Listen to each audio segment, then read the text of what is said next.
All right. Welcome to the podcast. Now, I know you Thank as you. Galadriel, but Yes. I believe we're using a different name today. And I know you're going to do more of your own introduction, but I want to say that I'm super impressed by all of your gardens and all of the things you do around food and food sustainability and all of that. And so I hope anyone that's watching this understands they're in the presence of greatness. So, Thank you. for anyone watching, Sandra has prepared a presentation for us on fall gardening, and then she will probably cover all of my questions in the presentation, but I have others, things that I want to pick your brain on while I have you here. So if not, we will do questions at the end. Okay? Okay, that's fine. That's fine. Okay, should I go now? Yep, all you. I'm Sandra Siebert, and I've been gardening for decades. Mhm. Fall gardening is something that I really hit hard about 20 years ago because I have lots of space now to do things, and gardening has been my full-time job for 18 years. So I've been able to learn a lot about it. And I'm really keen on educating people about fall gardening right now because I think a lot of people miss out on produce a lot of food production by ignoring the fall garden. Just yes, it's hot when you start, but you can overcome that. Just get out there and toughen up, people. So I have a little PowerPoint, and Mhm. how do I go about sharing my screen? So at the bottom middle, you should see a rectangle with an up arrow to share screen.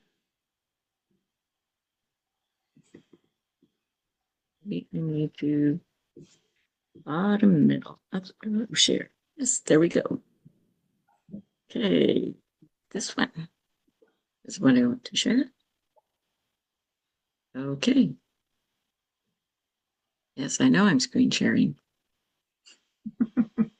Okay. Awesome. So it's the middle of June and it's getting hot, but and you have to water your tomatoes and all of the things that you planted earlier for summer production. In fact, you might still be doing some planting for summer production. You can still plant green beans, the bush type of green beans. And I always plant some more cucumbers and summer squash from mid to late June too. And that's I get a lot of production out of that. And yes, there are bugs, and yes, it's hot, and so I will address those. So here we go. We're Mm-hmm. going into the fall season. Yeah. And so why do you want to garden for the in the fall? Well, the main thing is it gives you a second chance to do some of those early spring vegetables. They won't start out as quickly as they do in the cooler spring, but as the season cools down, you will get, they will do wet very well. And in fact, uh, some vegetables, when they are maturing in the cooler weather, are much tastier than they are in the spring. Kale and cabbage and those types of things, especially once they get a little bit of frost on them, they sweeten up quite well. A Mm-hmm. market gardener once told me, yes, when it's frosty, they make antifreeze, which is sugar. So that's why they are tastier. Mm-hmm. And then of Turnips, course they'll my favorite. grow better. They'll grow better when it's cool, and it gives you additional production. And of course, a lot of things are still producing when we go into fall. But okay, so what can I grow? There we go. What can you grow? Well, lots of things, lots and lots of things. Okay, come on, what are we doing? Why won't you advance? Okay, for some reason, my PowerPoint won't advance. Hmm. Can try the space bar maybe?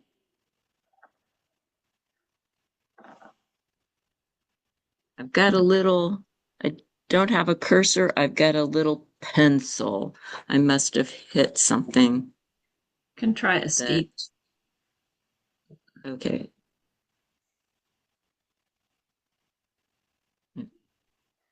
Oops. That's, didn't do it. It's okay, it wouldn't be a presentation without a technical snafu. Okay, and let's do a slideshow from the beginning. Shared window. Stop screen sharing. We're sharing now, so There we are. You are screen sharing. Okay. There we go. We're back on. So why garden in the fall? And we've gone through that. And so now we're at what can I grow? mhm. All of this and other stuff too. I fall lettuce. There's kale, there's lettuce. You see some bok choy in the background. All of these leafy greens and Asian greens, radishes do very well. Especially my favorites are daikon radishes. I grow a purple daikon that I just adore. You can grow carrots and beets. Cabbages are really, really good for fall. So some of the challenges with fall gardening is it's hot. It's very hot. And some things don't start off very well when you've got hot soil. One thing that you want to do, because we'll be starting to plant, well, we'll be starting to plant out in the garden in mid to late August. But in July is when I start my transplants, my cabbages, my broccoli, that's basically what I transplant into the garden. But you can also do cauliflower. I found cauliflower was a little bit too much of a hassle for me, but somebody else might have great luck with cauliflower. Anything that takes a little bit longer to mature, you want to start as a transplant. Kale and lettuce and all those other things will direct sow in the garden because they have much shorter seasons, and you can sometimes get multiple croppings out of those. So what do you do with the heat? One thing you want to try and get the soil cool, or preferably keep it cool. You can do this. You can water it down with soak the soil really well and then cover it with a light colored mulch, like a deep mulch of hay. And don't use straw. It holds too much water. And I have tried mulching over things with straw and then watered really well. And the straw soaked up all the water, and I had to pull it back to get the water to act to the soil. So hay is a really good thing to do. If you put it about 4 inches deep or so, it'll help keep the soil cool. And another thing that you can do if you are planning far enough ahead of time is plant a cover crop of something quick growing like oats or buckwheat. And the shade from those plants will keep the soil cooler and also, believe it or not, keep it a little moister because the moisture doesn't immediately evaporate. And having roots in the ground is always a good thing. It helps with the soil, the microorganisms in the soil, and it keeps the soil from heating up and drying out and stuff. So how else do you deal with the heat other than trying to cool the soil? Um, One thing for when I start carrots, something that is a neat little trick that I learned a few years back is when you plant your row of carrots, you lay like a 2x4 over top of the row. You water it in really good, lay a 2x4 over the top of it and check underneath it every few days. And that really helps get the carrot seed started. good. And I imagine you could do that with any of the other things that you're direct sowing in the fall. But that's the only one that I have used it for is the carrots because I've always had trouble getting the Hmm. carrots to germinate. Yeah, carrots are a nightmare to get to come out of the ground in the summer. Yes. Yes. And this is another way to deal with the heat is to provide some shade. This is shade cloth. You can buy it, in a lot of different garden supply places. It is, I think this is about 7 feet wide, and you can buy it in different shade intensities, a 30% shade or a 50% shade, which means it blocks out 30 or 50% of the sunlight. And it can help keep the soil cooler and moister. And when you've got plants growing, they won't get burned up as quickly. Or you can plant in an area that's going to be a little bit shady during the summertime. And deciduous trees, of course, lose their leaves, so you'll get more shade as the fall progresses. But a lot of plants, a lot of your vegetables, especially your leafy greens and your brassicas, and even the root vegetables, they do well with partial shade, which is like 4 to 6 hours of direct sunlight in a day. They do not have to have a full 8 hours of sunlight every day, like tomatoes and such do.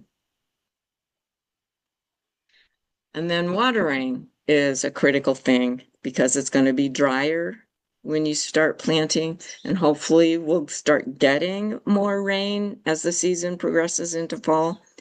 But I like to use soaker hoses because if you've got like your shade cloth over it, or even when the plants mature and they have more foliage spreading out, it's a lot easier to do soaker hoses or drip lines than it is to just take the hose out and try to get water down to the root system. And so the soaker hoses and the drip lines make watering a lot easier. And you can just I put my soaker hoses out as I plant seeds or as I put in the transplants when there's not a lot of foliage to try to move around. And when you're watering, all you have to do is hook your hose up to the soaker hose or the drip line, turn it on, and just check your timer and wait. You can do something else while the soaker hose is running. You want to make sure you're getting good penetration, that you're leaving it on long enough to get good penetration. Drip lines will take a little bit more to set up just because you don't want full pressure from the house to go through a drip line because they are made for low pressure. So you have to get some kind of pressure moderator that will lower the pressure as it comes out of the house. So I try when you're got really new plants, or especially when you've direct sown, you're going to have to water very frequently. If it's seeds, you will water 2 to 3 times a day because you need to keep the seeds moist. If they start to germinate and then get hot and dry for an extended period of time, and they're done for. And with your young transplants, check them. You don't have, maybe you won't have to plant them or water them every day. So check the soil moisture. And again, mulch is really good for holding in soil moisture, keeping the soil cool. I always put mulch up around my little transplants and even a very thin layer of hay over top of direct seeded areas because it helps hold moisture in. So, and another thing that we have is pests. When we plant our fall garden, we have a lot of pest pressure. That pest pressure reduces as the season cools down, but you will have to deal with pests. If you're lucky, you're not dealing the rabbits aren't an issue. They aren't an issue for me for very many things. There's just a few things that I have to protect from the rabbits, but a lot of insects. And this is floating row cover. This is probably a way that's called a frost blanket, which gives you a couple, 2 or 3 degrees of protection against freezing weather, but it's also very good at keeping flying insects out. So when your little cabbages are getting up, you don't have to worry so much about the cabbage white butterflies laying their eggs. However, cutworms could be in the soil. They're usually mostly a problem for me in the spring, but they can be in your fall garden as well. And what I do when I'm transplanting things, what I do to help protect against the cutworms is provide cutworm collars, which you can wrap newspaper around the stem, but you want to have about an inch of it below ground and an inch or two above ground.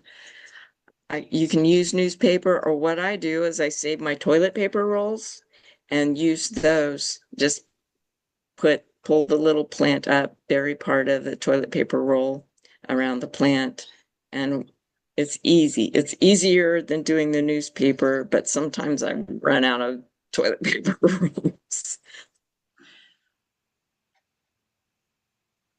And then it gets cold. Like I said, the frost blanket that I was showing there will give you some frost protection. Most of the things that you're going to plant in the fall can withstand some frost and even some actual freezing temperatures. Cabbages and kale can withstand lower temperatures than lettuce, but you can also hold lettuce well into colder seasons. And when it starts really getting cold, those little low tunnels that I had, I'll throw blankets or old sheets over them, and that provides extra protection. I'll even put, radial row cover that got too many holes to be good bug protection. I'll throw that directly over them inside the low tunnel, and then as the temperatures cool down, I'll just add these extra layers. And so this is what you can get if you do a fall garden, baskets and baskets full of this fresh produce. And yes, there's lots of challenges, but I have found it to be very rewarding in the extra amount of food I get. The daikons in particular provide lots and lots and lots of poundage, as well as do the cabbages. And you can freeze these to preserve them well through the winter. You can ferment a lot of this stuff and just eat it fresh while it's there. One of the challenges with doing a fall gardening is finding you won't be able to find transplants. I haven't been able to. There was a brief period where one of the local greenhouses provided some transplants, but they were always available a little bit later than what I wanted to plant them. But so you're going to have to learn how to grow your own, and that's an entirely other presentation in and of itself. Yeah. Okay, and so do you have any questions for me, Amber? Of course. Could you give a flavor of like when you're planting some of the different things? You mentioned you start seeds in July. So what are you starting Yes. then? Are there multiple waves of like, can you walk us through the second half of your growing Sure. year? How does that timing work? Sure. Sure. Right now, I'm making sure I have seeds and potting soil and little pots available to do my transplants. And I will start my cabbage and broccoli. And if I'm doing cauliflower, cauliflower, and anything that has a little bit longer season that may take a couple of months to mature. Those those are things that I'll start from transplants, and or things that are just difficult to space out properly, like the romaine cabbage, the romaine lettuces, anything that forms a tight head like romaine, you'll Mhm. probably want to do some transplants of them. Maybe not quite as early as I would cabbages, but by the end of July, you probably should get your romaines planted, or a little later, maybe early August, because they tend to progress very quickly. And you'll be planting the lettuces out when they're pretty small, because otherwise I've found that they get kind of spindly if I try to hold them too long. So maybe give them 3 to 4 weeks. And you want to give before you transplant, and maybe you want to give your broccoli and your cabbage 4 to 6 weeks before, Mhm. start them 4 to 6 weeks before you plan to put them in the garden.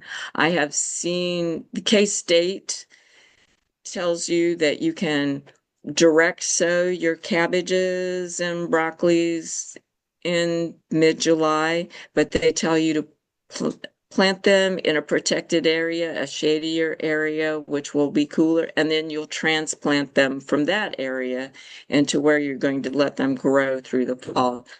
I just think Yeah. it's simpler to transplant them from a little pot I agree. than to have to dig them up, because then they go through more of a transplant shock if you're digging them up when it's hot and transplanting them to an area that's much sunnier and hotter. So I just start mine. And later, like about late August and early September, that's when I'll be direct sowing like the kale, when I'll be planting out the cabbages and those things, and direct sowing kale and lettuce and radishes. And I'll probably do a couple of, I'll do spring radishes, which are the little like cherry bell radishes and stuff. And at the same time, I'll plant winter radishes and daikons. Winter radishes are just, they're amazing. They're much bigger and denser than the spring radishes, spicier. The daikons have a little milder flavor than the other winter radishes, but you can find some really cool winter radishes with different colors. They're purple. I've found one variety that's called Szechuan red, which is supposed to be red all the way through, although it puts off a lot of white sport. But it's really fun to go through the different winter radishes and see what's available. Some that are pink inside and have little starburst of pink inside. So Yeah, Baker Creek Heirloom Seeds has a lot of they do. unusual varieties. So I would Mhm. recommend just looking at the different ones and going, because that's what I do. So, Are there and are there the winter radishes take longer to mature than the spring radishes. So if you plant them both, you'll have your spring radishes first, you'll get an early hit of radish, and then the daikons and winter radishes can stay in the ground for a long time. When it Mhm. starts getting cold, I'll just add extra mulch to them. And even if it's really iffy, I'll put those blankets over them Mhm. again as extra protection against the cold weather. If you leave them in when it gets super cold, then the tops are going to freeze, and you'll need to cut off a good portion of the radish. So I pull them all, and like last year when it was threatening to get down into the teens, I just pulled them all, and they store very well in refrigeration. Mhm. Awesome. Can you And give? carrots, okay, carrots about the same time as you're planting Yeah. beets. that kind of thing about the same time. Okay. Can you give some like example successions, like in a given garden bed, what you would plant in the spring or spring, summer, fall? Like what might that look like for some of the crops that we've been talking about? Okay. In the spring, I'm usually planting out my cabbage and broccoli transplants about mid to late March. It used to be really reliable for me to plant them out about the 21st of March, about Mm-hmm. the equinox time. But lately the weather's been a little iffy, so I've really hesitated with that. Yeah. And I'm planting them more into late March and making sure that I've got something to throw over them quickly if I need some frost protection. I Yeah. put the row cover over them right away just because Mm-hmm. I don't want anything coming Yeah. in to eat Me them. too. I do And that too. so, I was but thinking more of for a single bed where you know you're going to plant, say, fall okay. cabbage. What might that bed look like for the rest of the year until August when the cabbage is going in? Usually what I do with that is do my fall cabbages in the same bed that I did my spring cabbages. If Huh. I'm really on the ball, I'll put in like some oats or some other cover crop after I've harvested out the cabbages. But I've also usually have a row of onions planted alongside of the cabbages. Mm-hmm. Got to make sure you got your spacing so that Yep. the big cabbage leaves don't smother the onions, which I've not always been successful at. I do But that too. yeah, And potatoes so with onions around and them. potatoes. Okay. Yeah, I haven't I hardly have ever planted potatoes, so I don't. It's okay. But yeah, and that's how my garden looks. You might do something like following your cabbage with like bush green beans or Mm-hmm. something like that. And through so it's pretty much fallow through the summer except for maybe the onions. I also will sometimes plant the spring radishes alongside of my spring cabbages and broccolis, and then I'll just repeat that in the fall. Okay. Cool. What are some varieties? I'm thinking particularly of the cabbage and broccoli because sometimes the heirlooms have a much longer maturation time, but Yeah, you obviously can't save seeds from the hybrids. So where have you kind of right. fallen down and what varieties are your go-tos for the fall brassicas? Okay. Early Jersey Wakefield cabbages Mhm. are shorter season.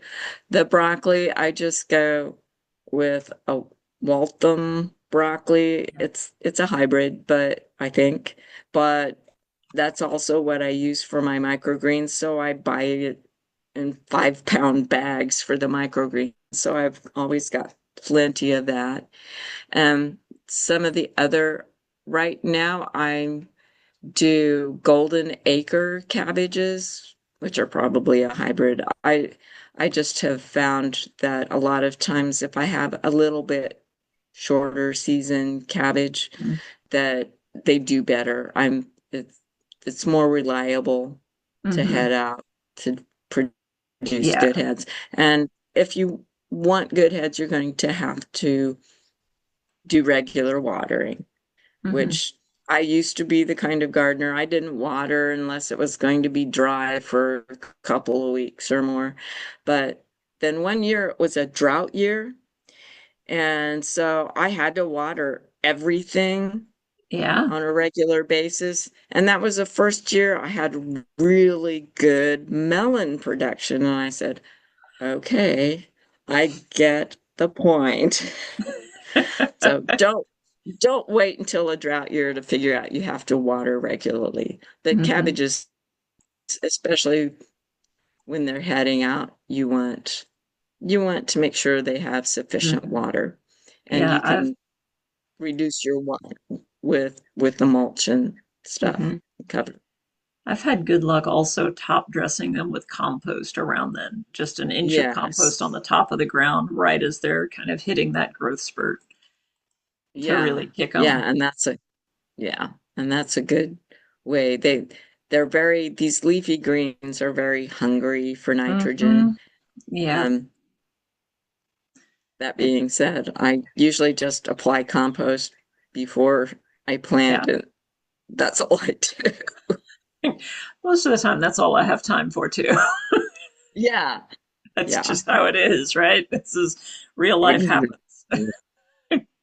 Exactly. And it's like when you're direct sowing the kale and all those other seeds that you're direct sowing, especially in the fall, you want to plant them a little thicker than you maybe would in the fall. Plant seeds a little deeper than you maybe would in the spring. And then you thin them out. I'm terrible at getting around to thinning things out. So I usually have a very crowded kale bed, but it still works. I get a lot because I pick the kale leaves young. I Hmm. don't, I don't just clear cut them. I pick them as they grow. Hmm. And it's much, if you get them no bigger than my hand, they're much more tender and Hmm. flavorful that They way really than are. when you. I agree. People who don't like kale probably have never had fresh homegrown kale, young kale. They probably only got the big Yeah. massive kale leaves in the store. Hmm. Yeah, everything in the store does not, everything in the garden tastes better than what's in the store. Like green peas are a whole different food. Broccoli is a whole Yes, different food. And it's hard to explain exactly. that to folks that don't grow their own. I'm like, you Yes. think it's And work, but you eat like a king oh when you have yeah, a garden.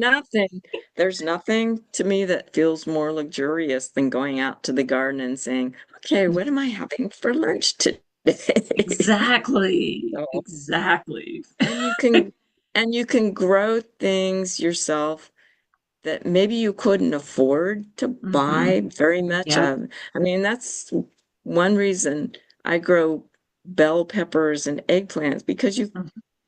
can't Oh, they're find crazy the expensive. organic, yeah, the organic varieties Hmm. especially are very expensive. And I like my bell peppers once they've turned color Yep, because they're so much sweeter they and are. that just makes them even more expensive. So, Hmm.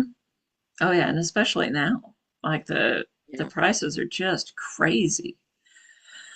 So I mean, it's another huge thing for just gardening in general, but for me also specifically the fall garden, because it just, and so many of these things will keep, like cabbage you pick in the fall yes, will keep in a crisper drawer all winter. Or if you have yeah, a good cold, like below ground root cellar, yeah. it'll keep for months in the right And environment. I love making coleslaw. Hmm. Or I mean And sauerkraut. sauerkraut, Yep. and it's easy to just Yeah. s- steam your cabbage or saute it Mhm. and put it Absolutely. in the freezer.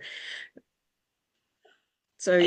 you can have a lot. I've been able to like put away a year's worth of various vegetables pretty Hmm. easily. Of course, I'm gardening at a